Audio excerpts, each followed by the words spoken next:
Um casal de jovens vai a um parque de diversões com amigos e decidem passar a noite em uma das atrações, a Casa do Terror.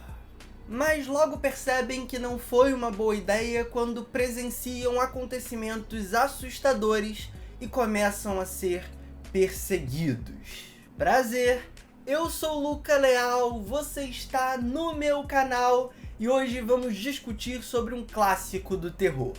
Pague para entrar, reze para sair.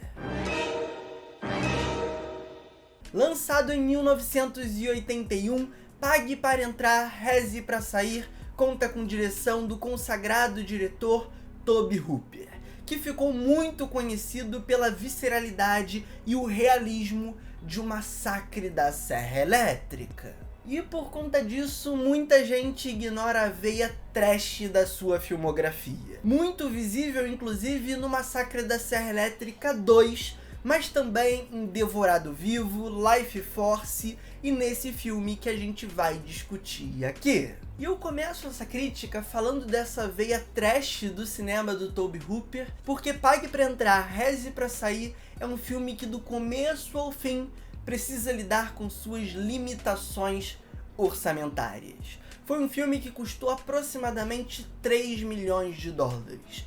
Muito pouco para a realização de um filme. E algumas das soluções realmente são muito boas. Como, por exemplo, toda a gradação do terror do filme. Esse não é um longa que começa logo de cara mostrando a que veio. A gente tem até uma cena de abertura que homenageia vários clássicos do terror, mas logo a gente já entra nos trilhos, fazendo uma referência à brincadeira do filme, e a gente começa a ser carregado. Conhecemos a família da nossa protagonista, o namoradinho novo dela, com quem ela tá indo ter o seu primeiro encontro, os seus dois amigos, eles vão trocando ali dentro do carro e a gente já começa a compreender a dinâmica deles, quem é mais corajoso, quem é mais medroso, quem tenta enganar mais os pais, quem não tenta é mais certinho. E aí, logo depois disso a gente chega no parque de fato, onde outras coisas vão precisar ser estabelecidas. Como, por exemplo, todo o estranhamento que algumas figuras presentes ali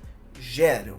E aí o filme vai se aproveitar, inclusive, das bizarrices comuns dos parques de diversão americanos. E a gente vai ter a adivinha, as deformidades apresentadas nos animais, os shows de mágica e as pessoas um tanto quanto estranhas que frequentam aquele lugar.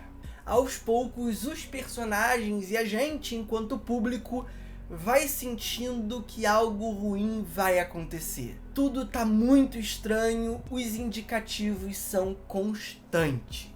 E aí a gente chega no segundo ponto de virada do filme, que não é mais a chegada no parque, mas a entrada na Funhouse, a Casa do Terror, como a gente chama aqui no Brasil. Um ponto chamado aí nos terminologias de roteiro como o de não retorno. Aquele limiar que quando nossos personagens cruzam, suas vidas são mudadas para sempre. E aí o filme joga de lado qualquer subjetividade e abraça por completo suas bizarrices. O grotesco, as formas distorcidas, o jogo de iluminação muito acentuado, brincando com diferentes cores e texturas, sombras.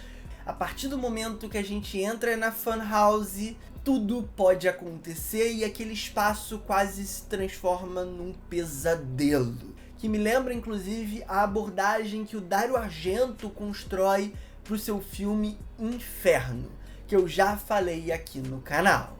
E aí a gente entra em um dos aspectos que mais me conquistou aqui nesse filme, que é como o Tobe Hooper, ao colocar os nossos personagens dentro daquele ambiente confinado, o explora com uma gama de possibilidades muito maior do que a gente imagina.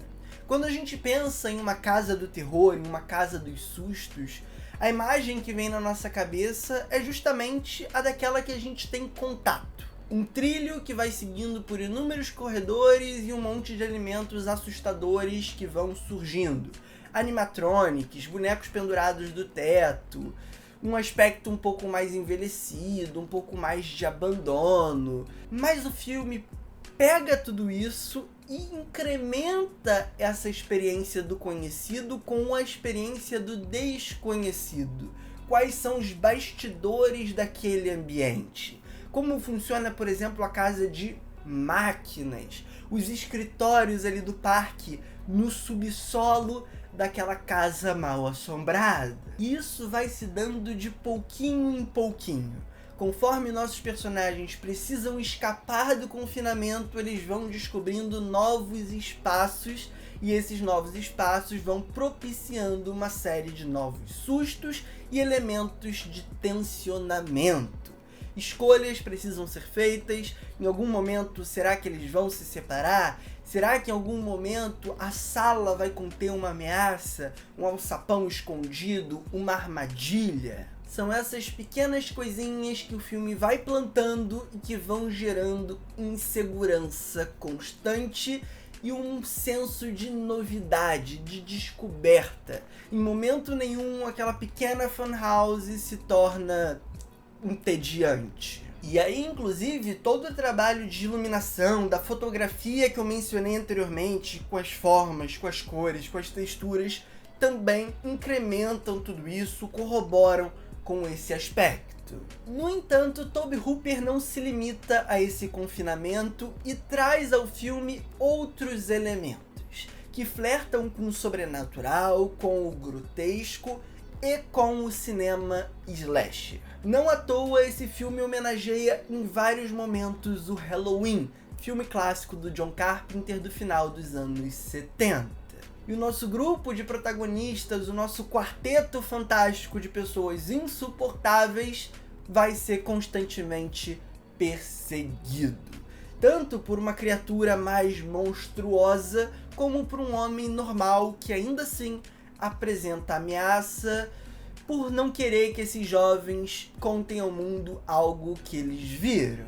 E aí, já que eu citei brevemente esse aspecto, deixa eu falar um pouquinho sobre os personagens.